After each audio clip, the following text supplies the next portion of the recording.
Can domestic violence lead to madness? You know what? Join me in the studio and let's find out. See you soon.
Do you have a destination in mind? Why not get in touch with Royal Hair Maroc? You know what? There is something special about them. They've got a discount going on. Why not try to use Heritage 2020 and you get your special discount? I want to welcome you all back to Women Issue, and I want to wish a lot of friends out there Happy New Year once again. Thank you for being this so. Thank you for supporting Heritage Television, and thank you for supporting Women Issue. God bless you. We love you. Thank you. Keep supporting us. And today I will be talking about domestic violence. Can domestic violence lead to madness? How can you cope as a victim of domestic violence? And you know what? I was doing some research 2 months ago, and I came across something on BBC that the number of deaths that was recorded through domestic violence last year was a total of 173. Oh my God. That was last year. And you know what? That is really heartbreaking. For recording a death of 173 through domestic violence. You know, I wrote something down here. In 2015, the deaths that was recorded 160. In 2017, we have 141 deaths that was recorded through domestic violence. In 2019, 173. So how many more deaths do we want to record in 2020? Domestic violence is something that is very, very serious, and we need to tackle it. And before I go on today, I want to say a special massive thank you to our sponsors, and they are four continents African shop, Chatham. Please get in touch with them. You can buy all your lovely foodstuff from them. And I want to thank my lovely mother for supporting me today. I also want to thank my lovely sister, Patience. You know I love you. And I want to thank my two special friends, Jerry Babatunde and Sister Daisy. Thank you for sponsoring today's show. God bless you. And you know what? Please keep supporting your girl. So I'm going to come to you, Sister Ronke. What do you understand by the word domestic violence? Good afternoon. Good afternoon. Can you please introduce yourself? My name is Ronke Ennis. I am a survivor of domestic violence, and I've survived big time. Good. When the enemy comes at you, he comes at you to take your life, to kill you. And that was my experience. But to go to your question, what do I understand by domestic violence? Domestic violence is when either a man or a woman decides they're going to take the place of God in your life. So they do it through intimidation, through physical violence, through mind control. It could be a situation where they're holding the purse strings of the finances in the home and decide, I need to control you. So you could be working and you could be earning money, but then the money is going into one pot as a family, and they decide, okay, fine, I'm controlling the finances. You don't get as much as you deserve. Okay. So domestic violence has a lot of ramifications. It comes in different kind of ways. Coercion is one. That one has now been recognized recently, I think it was February of last year, as a criminal act in the United Kingdom. So if you coercively abuse me and I take you to court, you can actually face some time in prison.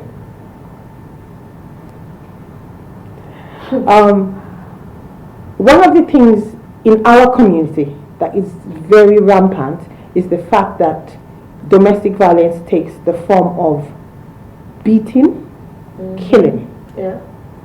I have connections with Jamaica, and I can tell you that from the start of this year, 3 women have been killed.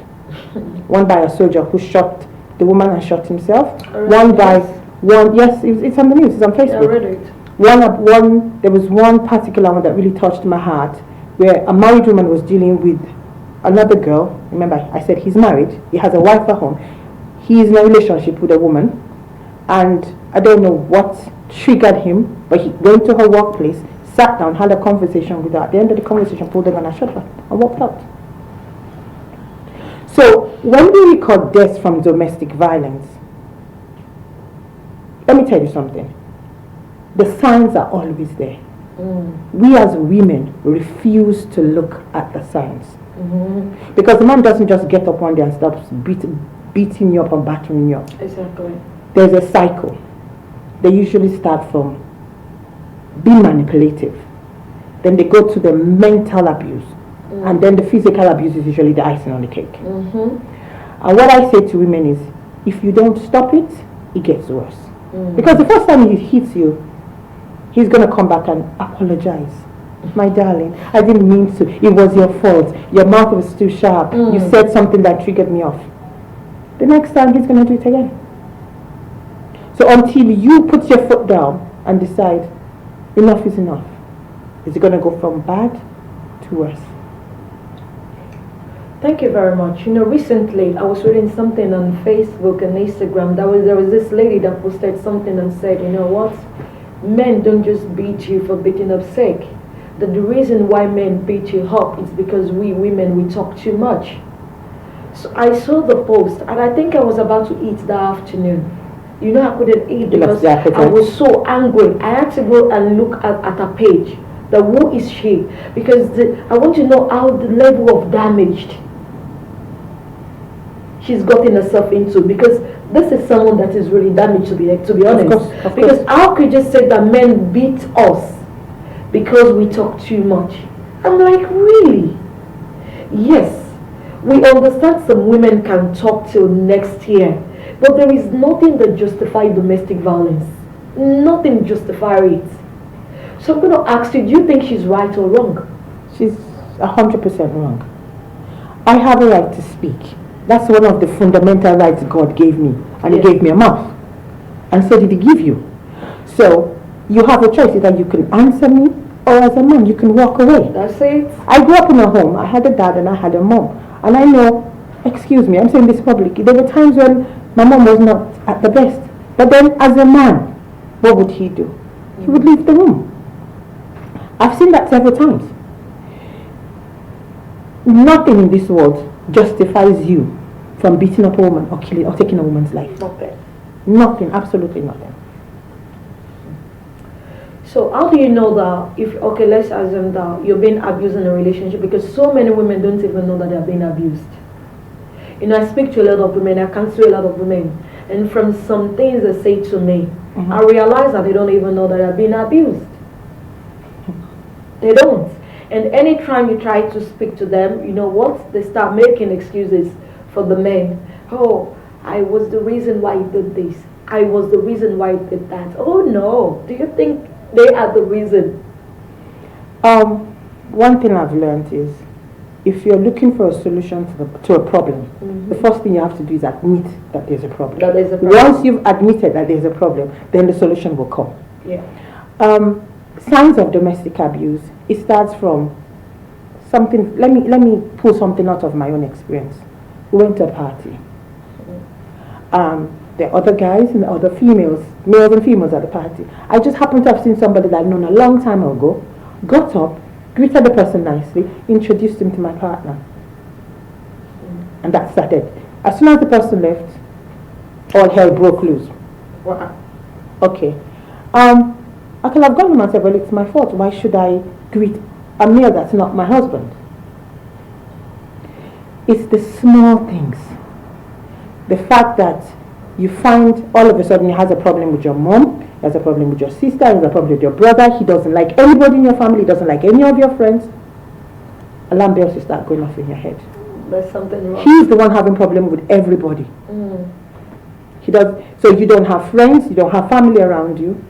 What does that mean? If you watch nature, you know all these documentaries on TV, and they show you how a lion attacks an animal. So there's usually a big herd of maybe animals, and the lion looks for the weakest one, isolates that weakest one, and then attacks. That's the same thing these men do. Remember, these men are cowards. Because a real man would not hit a woman. A real man won't abuse a woman. So if you're in a relationship where the man has self-esteem issues, then he's going to want to isolate you from your friends and family, even your co-workers. Because you would not be comfortable enough to go to work and come back and say, oh, do you know what Jerry did today? You dare not mention Jerry. Jerry's a man. You understand? That's true. So you come home and the things you want to share, you have to keep quiet. And these are the kind of men that, even if you're at home, they call you 50 million times. Not because they're in love with you, not because they miss you, but they're checking to make sure you're not on the phone with Jerry. Or you're not even on the phone with anybody. Because you being on the phone with somebody else might mean that person is telling you what to do, because in their head, you don't have a brain to think. And they're the same kind of men, even though you might be the breadwinner in the home, they will convince you, okay, let's open a joint account. And then you don't have access to the joint account as much as they do. So the signs, it's not just the slapping, it's the intimidation rather, the coercion.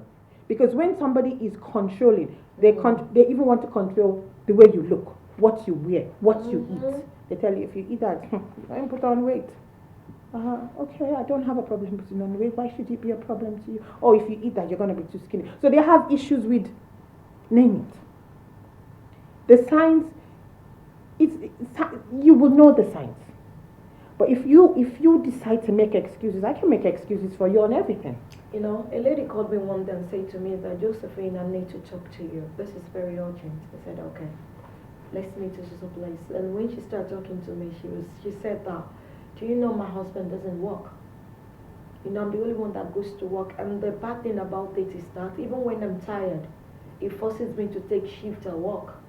He will say to me, I will drop you there, I will drop you there, take that shift, take that shift.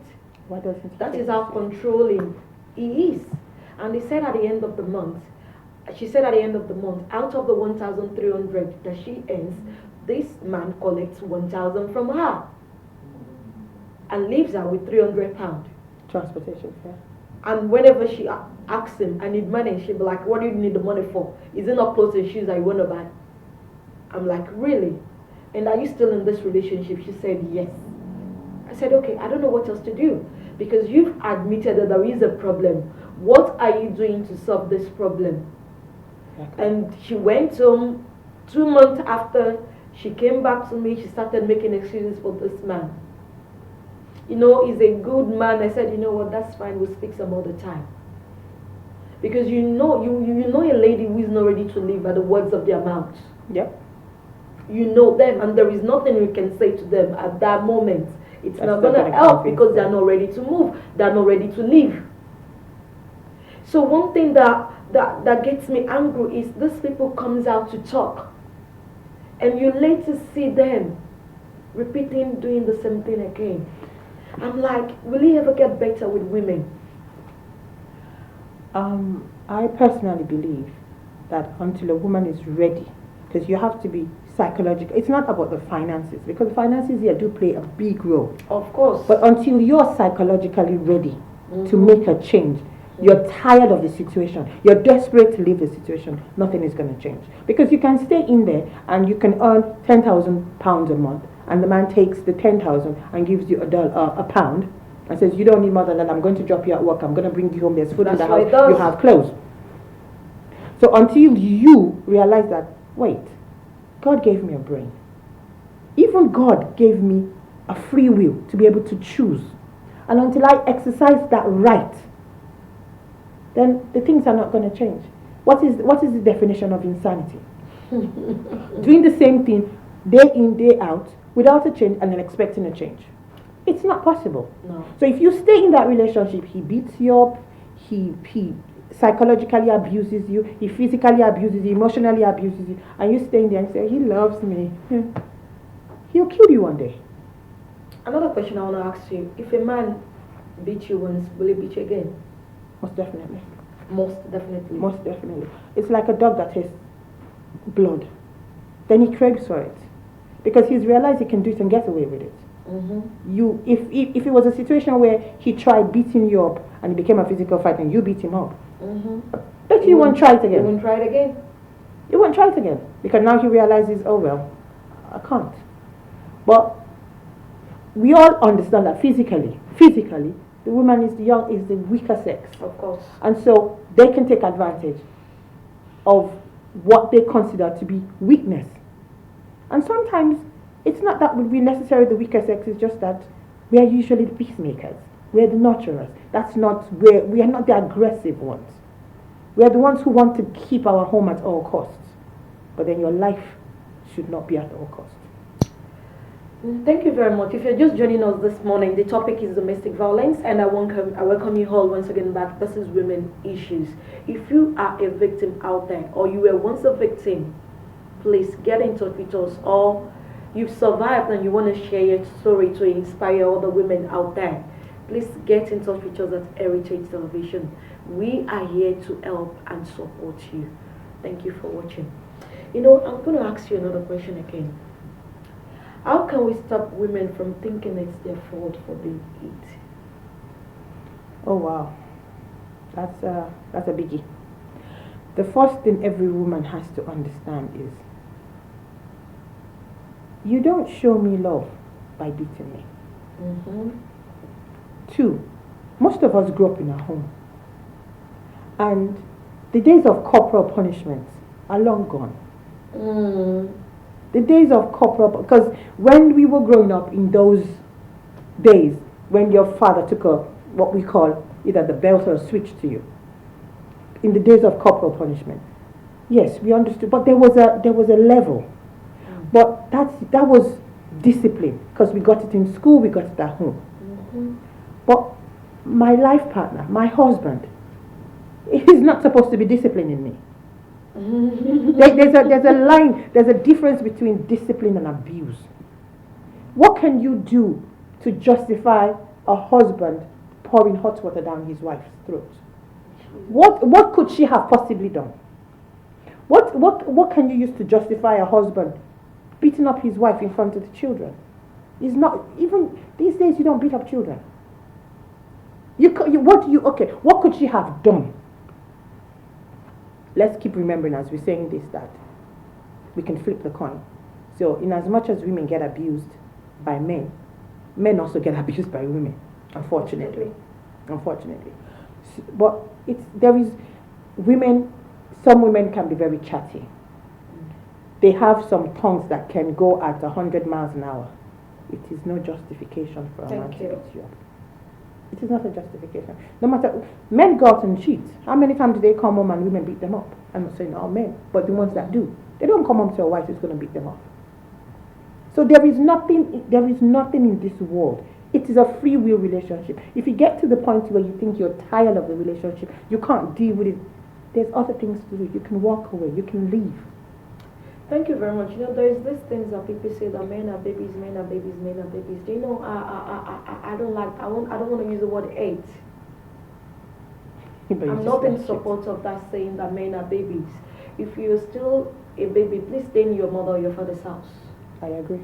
To be honest, if you know that you're a man and you're still a baby, stay in your father's house. See, marriage, your relationship is not a joke. No, it's not. And it's not a play. It's a confidence. It is. It's not a play. See, we women, we also love to be nurtured. So if you're saying men are babies, then what should women call themselves?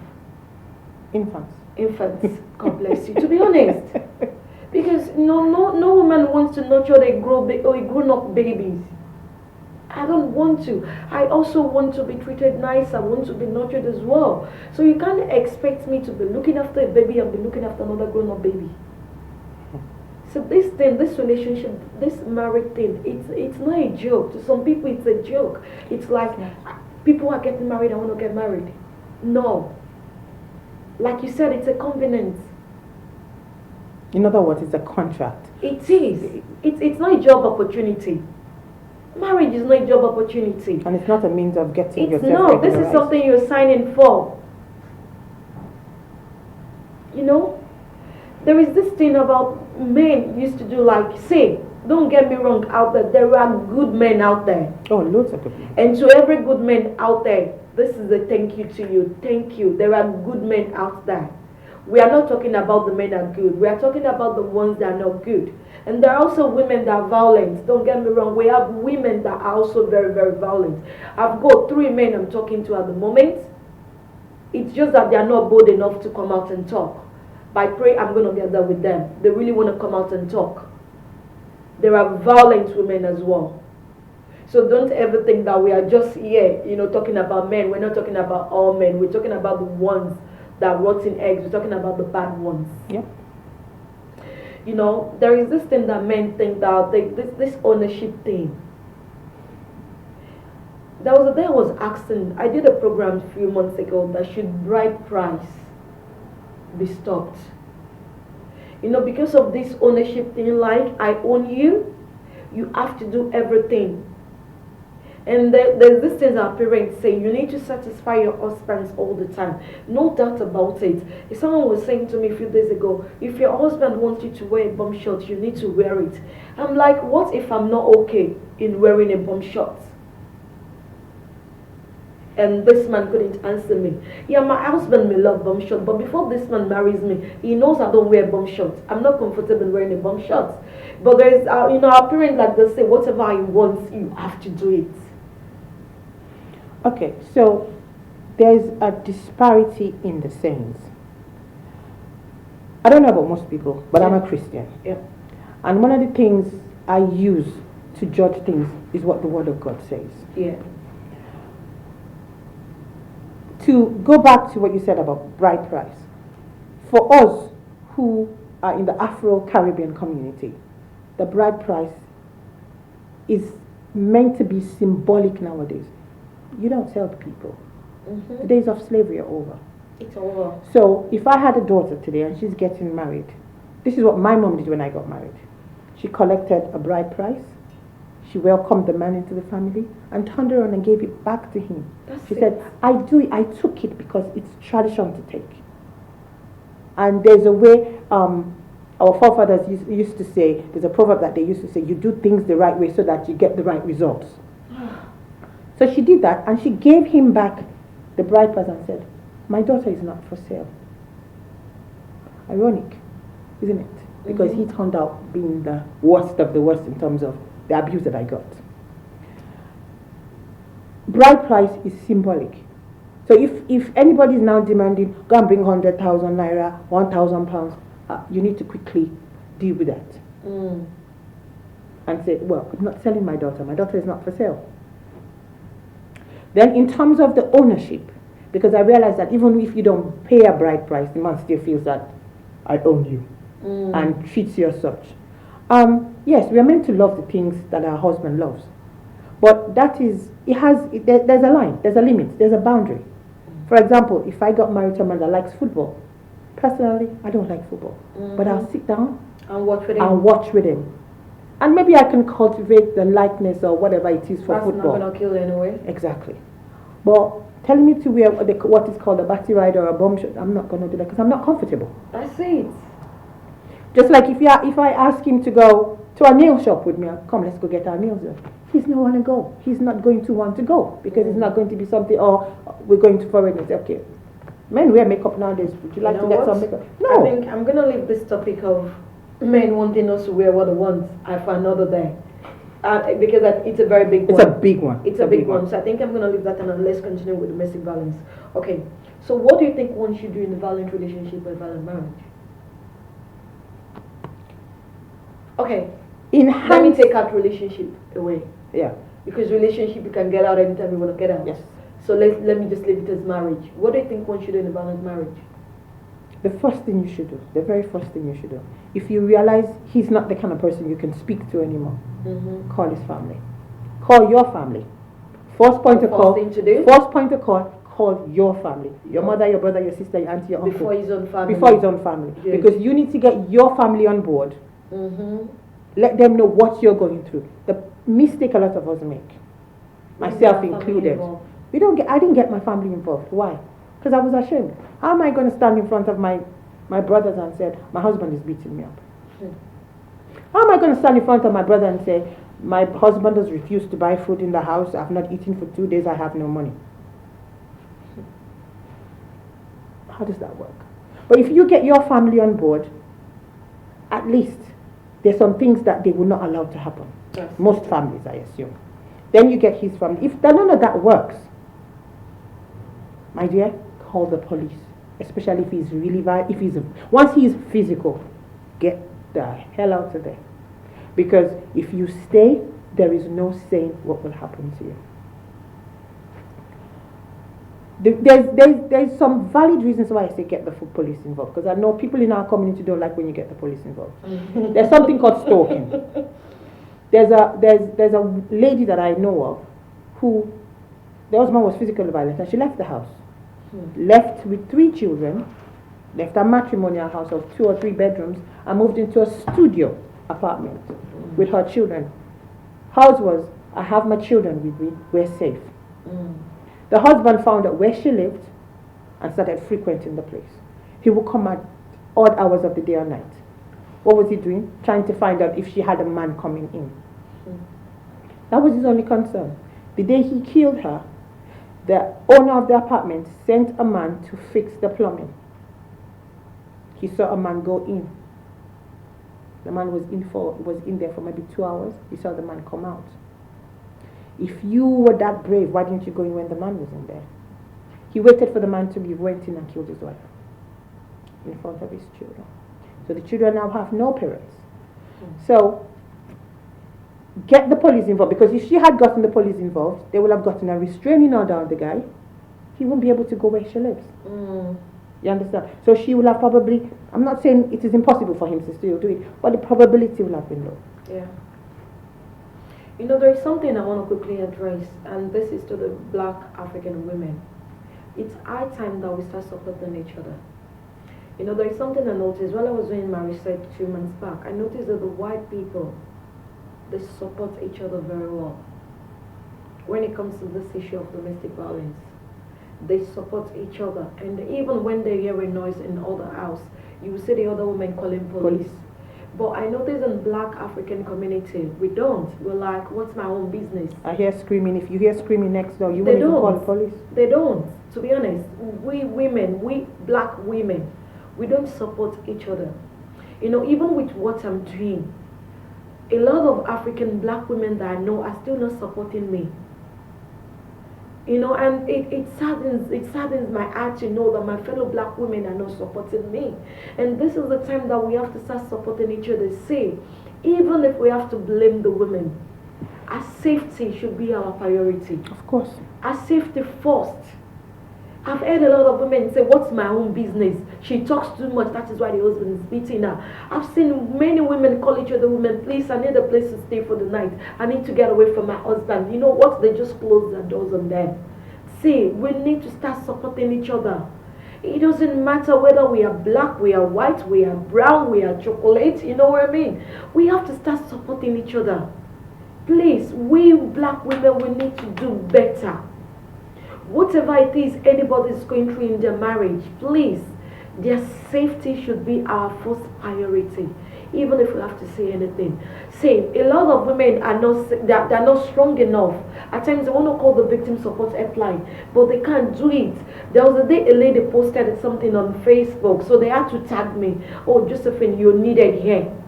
That this woman needed. She had to come and write an epistle on Facebook that this is what she has been going through in her marriage. She needed a place to go. She needed a place to run to. And reading some comment from women, I was crying. No, you don't. I'm like, this is the reason why she has not been talking. Mm. Now she came out to talk. You are bashing her. Whether she's telling the truth or not, for the fact that she mentioned she needed safety, let's look into that. That should be priority. That should be priority. But you need to say comment from my fellow women. I cried. But this is wrong. We are mothers, for Christ's sake. This is wrong. This is the mother that's looking for safety for her and the 2 children, and you're there bashing her, telling her to die there. What? Yes. Some comments were like, when you were enjoying the morning, go and die there. See, we black women, we need to behave, and we need to love ourselves genuinely. We need to love ourselves genuinely. See, when it comes to safety, we need to gather around each other. We need to help one another. We need to. Like I said, I'm still waiting by the end of the year for the number of deaths that will be recorded through domestic violence. And this is not a news I want to hear this year. This is not a news. I don't want to hear it this year. But if we're not supporting each other, how are we going to get there? See, we need to take matters into our own hands. What do I mean by that? We need to form an alliance to safeguard each other. Because if we don't do it, nobody's going to do it. Nobody's going to do it for us. Yes, we can go to the police, but you have a next door neighbor. The day my incident happened, it was one of my neighbors that sheltered me for a few hours until the police got there. If that neighbor did not, what would have happened? Because I ran up the house. He could have got me. Where was I running to? I was half dressed. There was no shoes. I didn't have any shoes on. I was a lactating mother. So I couldn't get very far if I didn't have a neighbor who said, come in. I called the police. And while we were waiting for the police to get there, she was very supportive. Incidentally, she was not a black woman. You know, I said something at the beginning of the show that domestic violence leads to mental madness. Oh my God. You know, I have a client. She's in a mental home. It's been 6 months now. She's in a mental home. You know why? Because of domestic violence. And the lack of support. Lack of support. I can give you an incident. Good. So there was a woman, when my incident just happened, we were referred to a counseling session at a particular GP. And I met her there. I had 2 children, she had 2 children. Our children are almost the same age. As a matter of fact, her son and my older son were in the same class. Mm-hmm. I was very fortunate. I had support from my family. I had support from my church especially. She wasn't that fortunate. About maybe a year into because I went for counseling sessions maybe twice and I realized it wasn't really helping me. So I stuck to what was happening in my church. She continued to go because another problem that she faced was she didn't have the right documents to be in the country.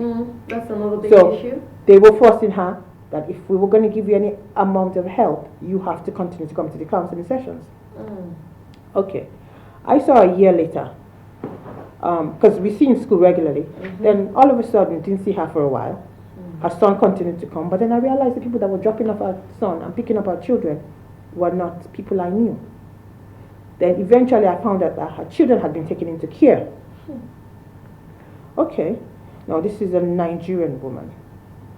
Excuse me, a Yoruba woman. You're taught from your growing up that your children are your crown. In a way, you know. So her children got taken into care. She was seeing the children regularly. Then all of a sudden she disappeared again for a long number of, probably a year I didn't see her. The next time I saw her, we met at a school function. She was hiding in a corner. I was like, come out. She said, oh, she's not allowed to be anywhere around here. What's the matter? She kept quiet. It was not until she was in a mental home Jesus. that I realized that she didn't get the support she wanted. She didn't have the family to give her the support. She didn't have the church community to give her the support. The friends that she had were like, they couldn't do much to help her. So no papers, no job. How am I going to take care of the children? Plus she had health issues. She ended up in a mental institution. Oh. Her children are being moved from one foster home to the next. If we don't help each other, the next generation will suffer. Because look at her case. She's now in a mental home. Maybe if we had all rallied around her, it would have been a different story. Her children are now separated. She had one boy, one girl. The girl is one place, the boy is another place. The boy was a very calm boy. Yes, he disrupted class a bit, but that's quite normal when when there's something going on in your family. Do you not expect the children to act up a bit? So he got moved from one foster parent to the next, and then we found out at some point that even the foster carers were abusing him. One of them locked him up in the garden, locked him out into the garden in the middle of winter. What did he do? He yelled. There's this lady that got in touch, was it 8 months ago? Yes, I started this show last year, January. Mm-hmm. So by March, a lady got in touch. So when she got in touch with me, there isn't much I could do. So I tried getting in touch with domestic helpline and victim support helpline. So I took her there. There is a branch in Chatham where we went to in Kent. I took her there. The question, at the end of the day, they were not able to help because she had no papers, So I called Family Matters. Family Matters were able to provide us with some counseling. Mm-hmm. That was the least they could do. So then there was nothing we could do. So I tried to speak to some people, like 18 of us. We contribute 20 pounds every month for this woman and her daughter. We rented a room for her. So she goes to church and she knows how to make hair and those other things. She was able to put her papers in just a few weeks back. Oh, great. I know they will give her. But this is what I'm trying to say, that there is a way we can support. There is a way we can support one another. Please. You want to say something? Yes, I belong to a group of women, and one of the things we do, we look out for women that have been abused.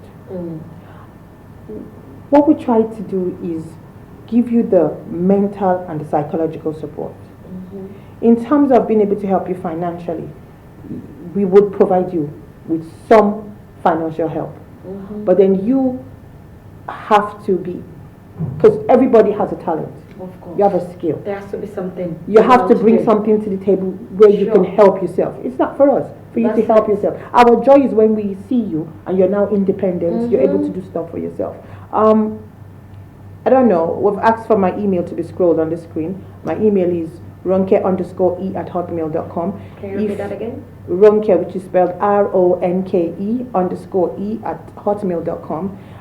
If you have any domestic violence, if you just want somebody to talk to, send me a line with your phone number there. I'll call you so you don't even have to make the call. I can call you, we can talk to you. If it is something that I can handle, send you to somebody who has more experience. But what we find is that after going through domestic abuse, the first thing you want to do is talk. That's it. Some women don't want to talk. I know, they're not But really most women, all they want to do is just talk. And it's hours of talking. It's hours of, when I came out of it, all I wanted to do was talk. And I could talk for Africa. Because the memories just kept coming. The memories, the things that you didn't think were associated with it. You'd be like, oh my God, when that happened. So you start relating things together. And then you get to a point, exactly.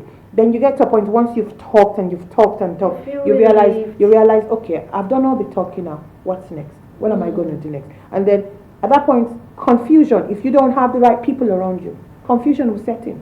And we understand that most people who have been abused, if not pointed to the right direction, they end up abusing somebody else. Because a mother who has 4 children, who has been abused for years, when the abuser gone, she becomes an abuser if there's nobody to intervene. Because she now takes out the anger, the frustration on the children. God bless you. The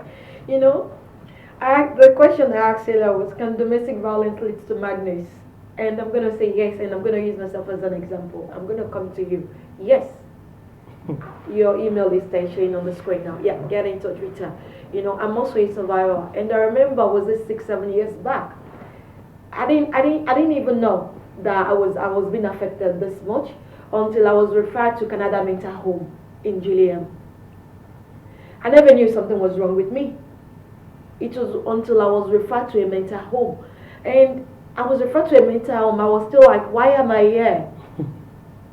It took me 6 months to admit that this is what is wrong with me.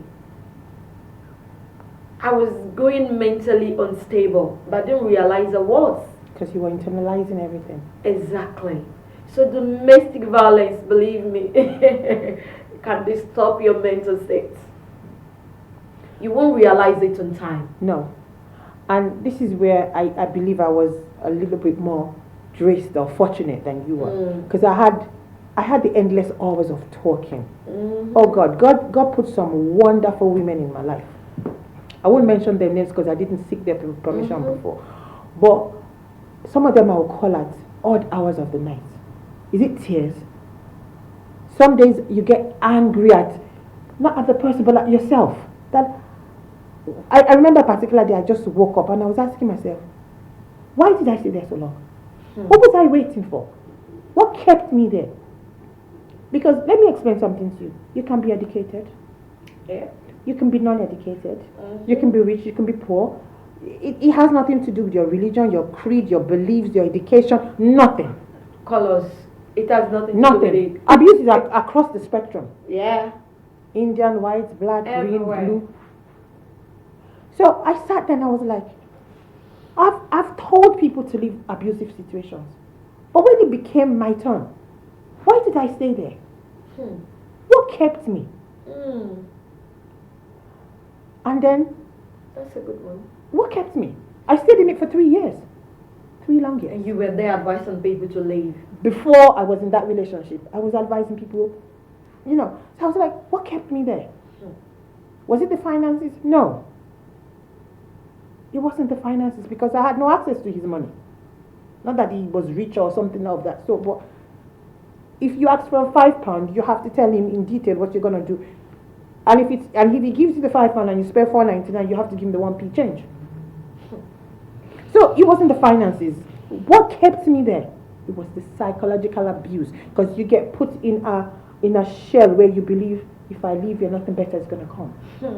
If I leave here, nobody's going to want me. And you don't realize it. What it does to your mental health is unbelievable. So yes, it does lead to mental health issues. And it takes you years of emotional healing. Because you find that you go into another relationship and small things trigger off the past. And if you're not stable and rooted and grounded in, I would like to say, the word of God has kept me alive. Because in that relationship, part of what people need to understand is, when you're in a relationship like that and it feels as if the 4 walls are closing in around you, it gets to a point you say, why am I still alive? What am I doing alive? Can I not do something to just end the situation? Because leaving doesn't seem like... I've been there before. Oh, we all been there. I've been there. The suicidal thoughts start to come in. It's not coming, believe me. And one of the things that kept me from committing suicide was my knowledge of the Bible. Knowing that if I kill myself, it's a one-way ticket straight to hell. No coming back. No redemption. No forgiveness. Because now I have taken the place of God. You need to seek help. Domestic violence is not something you play with. It's not. So once you find yourself in the position, look for help. If the family is not giving the help, you have an email. You have recourses. You don't have to stay there. Please don't. This is 2020. It's a new year. It's the start of a new decade. If you're in a situation like that, make up your mind to leave. It might look like there is nothing out there for you, but the minute you step out and you see the sunshine. Say, women like us, we are here to receive you. We are here to support you. All you just need is one woman to believe in you. That's it. You only need just one person to believe in That's you. it. We are here to receive you. There's something that happened to me a few years back, and this is one of the reasons why my healing process was very slow. Most of the women I talked to, they blamed me. What did you do? What did you do? What did you do? They were making me feel more guilty. I was feeling, I was more ashamed of myself. I don't want to speak. So I realized because I wasn't talking, I was killing myself. They end up referring me to a mental home. So these are the things we need to do. You need to stop blaming women that comes to you. This is very common in house. The first thing you do is you blame them. No. What did you say to him? Does it matter? What did you do? What did you do? You just killed them. They won't talk anymore. I wouldn't. And the next thing you see is their obituary. That's the next thing you see. Yeah. The next thing you hear is they're dead. Why? Because you are the one person that was meant to save her, but you kept on blaming her. There is no smoke without fire. That's another thing. A woman won't just wake up one morning and start saying you're a stupid man, you're this, you're that, you're that, you're that. Yes, we know that women talk. But believe me, as a man, take your bag, take your shirt and leave. Leave. There is nothing that justifies domestic violence. Nothing. There is nothing. And if you're there, you're still in that relationship, thinking it will get better. I'm not saying it won't get better. Like I say to people, you cannot fight a violent man. No. Same, you cannot fight a violent woman. If a woman is violent towards you in the house, please take your shirt and leave. You cannot fight a violent man. Say, it's only the living that get to share their testimony. Yep, that's so true. It's only, say, the reason why we are here talking about this is because we are alive. Yes, we are alive. We were once a victim, but we are now what? Victors. We can come out and talk about it. Put on a smile on our face. Talk about this. Talk about our children. If we start we sharing, have hopes. We have a whole new future ahead of us. But if you decide to stay in it, there is no telling what's going to happen. Now, this evening. It takes one step. Just one. Just one step. I think it's the Chinese that say the journey of 1,000 miles starts with one step. All it takes is one step. One phone call, one email. And another thing I want people to stop thinking is about what will people say. They use, oh, what would they say? Okay, let me tell you what people say. Let me tell you what people say. So today, they will go, Ronke did that. Tomorrow, they move on to Jasmine. That's because you're now yesterday's news. It doesn't matter what they say. What you need to, you know where you're going. You know what you want to leave behind. Take that first step. Forget what everybody else will say, because if you don't take the step, tomorrow they'll be crying over you. And they cry for one day and move on to the next person. You know, a lot of men have walked up to me and said, that's the stupid girl. That's me. They were calling me a stupid girl. That's okay. But they didn't know the story. And I don't really even care. You don't owe them an explanation. I don't owe you an explanation. It's about my sanity. You know, it's about, by now today, they are watching me today. And they know the reason why I did what I did the last time. And what did I do? I packed my bag and I left with my daughter. We had nowhere to stay. I was ready to sleep in the police station. I was ready to sleep at the bus stop. That I know someone is going to see me. Someone is going to help. You know, everybody cannot be wicked in this world. No. All you just have to do is take that bold step. And you know what? Most of us, most of our men, they need help. They don't even realize they're mentally sick. These are men that were grown up in a violent environment, in a violent home. They themselves are survivors Yes. of abuse or That's victims of abuse and need help. They need help. Some men don't even know they need help. That's true. They don't even see what they are doing as a bad thing. They don't know any better. But if you go deep down and check their family line, their family roots, you will know that something has happened in the past. They didn't get counseling, they didn't get therapy. That is how they turn this way. If you know that your husband is a good man and he's got issues, you can also help him. Get him to counseling. Get him to counseling. If you're a member of a church, look for the marriage counselor. That's it. We can also help our husbands back. We can help our women back, our wives. Some men only need counseling. Some men only need to admit and talk to someone that this is what I've seen while I was growing up, that they thought is a normal way of living life. All they need is help. But if you're covering them today, you're covering them tomorrow. They will end up killing you one day. No, I believe that if your man needs help, get him the help, but get out of there in the meantime. Because your life is important. Just like you said earlier, we can only sit here and talk because we're alive. If I stay there trying to get somebody help, I can get killed in the process. I will have been killed. I say to someone one day, you can only fight where you're far away. You can't fight where you are. Because there's only one thing that's going to happen. Is it that you don't come out alive. But when you're far away, you know you can fight wherever you are. But how can you fight in a violent relationship, in a violent environment? Tell me. Do you want to rescue a man? It's not No way. worth your life.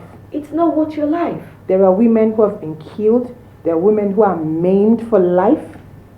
Maimed for life. Some of us carry some physical. Some of us carry some physical. I wear glasses today because of domestic violence. I've got my own hearing aid. I wear 2 hearing aids. Some people have lost a limb, a leg, an eye. What do you want to lose in order to know it's time to get out? You know, was it last month? I was looking at my glasses. I was looking at my hearing aids. And I said to myself, whether I like it, one of these two things has to go. I can't be wearing glasses. I can't be wearing hearing aid at the same time. Why did this happen? And yet, there are women out there like me that's still blaming me. I'm like, I was meant to come with my hearing aid today, but I said to myself, no, I'm not going to wear it. Do you know that feelings that you want to feel yourself? I want to be myself. I don't want to wear this thing. I want to be myself. Unfortunately, I have to drive, so I need to wear my glasses. Wear your glasses. Without my glasses, the reality of it is, without my glasses, I don't really see much. Because of what? Because somebody decided to play God. I wanted to take my life. And, the end process is, but I'm alive. And the positive of it is, I'm alive. Domestic violence, domestic abuse, it shatters life, it tears families apart. It tears families apart. At times I call most parents, I call them selfish. Our parents need to move away from You know that your husband is violent, and yet you still bring in more babies. In a violent relationship, in a violent environment, and yet this man is violent, and you keep on producing babies. Excuse me, sorry. Some of those babies are not willingly. Husbands do rape their wives. I know about that. I hope you remember that. Yeah. You know what? I'm just gonna come to you and just give us something to end the show and end basic. To every woman that's out there, you're wonderfully and fearfully made. Somebody already paid the price for you, and that person is called Jesus Christ. You don't need to stay in any abuse, in any relationship where you're being physically, psychologically, mentally, any of these alleys abused. You have the right to determine what you want your future to be like. I am saying it to you. Take that first step. Make the call, send the email. Leave. If it's too difficult, get out first and then think about the next step. We need you alive because you were put on this earth for a purpose. And until you find that purpose, that reason, you're not going to find that reason when the man comes in and slaps you and abuses you. But until you leave, you're not going to find that reason. I love you, we love you, and that's why we're doing this. So please, take that first step rather. Take the step to freedom. Take the step to the rest of your life. Because if you don't do, it's going to be too costly. Thank you very much. And before I end the show today, I'm just quickly going to say this to everyone out there. Last year, 173 people were killed in domestic violence, according to data obtained by the BBC and from the police forces here in the UK. Wow. In 2015, 160 people were killed through domestic violence. In 2016, there is a total of 139. In 2017, a total of 141. In 2018, a total of 180. In 2019, a total of 173. Please, if you're still out there, get up before it's too late. And if you need a counseling, you need someone to talk to, please get in touch with us at Heritage TV. We are here to help you. We are here to give you the support that you need. Please don't stay in that abuse. There is someone out there who wants to help you, and those someone are people like us. We love you, but God loves you more. And thank you for joining us today. Keep subscribing to Heritage Television. I'll see you same time next week. Bye.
Happy Gems Daycare is an Ofsted registered childcare provider in Erith, Slade Green and London area with several years of experience in childcare services. We are open 7 a.m. to 6:30 p.m. Monday to Friday. We offer free 15 to 30 hours government funding for 2, 3 and 4-year-olds. All our staff are highly qualified, first aid trained with child protection awareness. We offer pick-up from home and drop-off back home, and we are flexible to meet parents' needs. Just a quick call on 013 226 352 68 or 078 077 29720 or email info@happygemschildcare.co.uk or visit our website www.happygemschildcare.co.uk. Jerusalem, Jerusalem, land of glory, Jerusalem, holy land, and they visit to Jerusalem. These are the things that have been written, and we are bearing witness to them as being true. This is an opportunity for you to visit Israel, Mount Nebo in Jordan, the ground where God spoke to Moses, showing him the promised land and the holy land of Jerusalem. 10 days visit to see for yourself the places which you have read in the Bible, like Elah Valley, where David defeated Goliath, Mount Nebo, Sea of Galilee, Canaan, where Jesus turned water to wine, River Jordan, where John the Baptist baptized Jesus Christ, Joseph and Maria House in Nazareth, Jericho, the Dead Sea, the Garden of Gethsemane, where Jesus prayed, Lazarus' tomb, King David tomb in Jerusalem, the house where Jesus and his disciples had their Last Supper, the Pentecost Upper Room, and so on. Our office is at Albert Basins, South Dockland, London, E16 7QY. For more info, please visit www.holytrinitypilgrimage.co.uk or please call Captain Mother Hassan on 078 721 37953 or Pastor Elijah Kamui on 079 846 34898 or email us info@holytrinitypilgrimage.co.uk. A pilgrim is not a tourist. The tourist sees sights and returns home the same person, but the pilgrim gains insights and returns home changed and spiritually fulfilled. Jerusalem.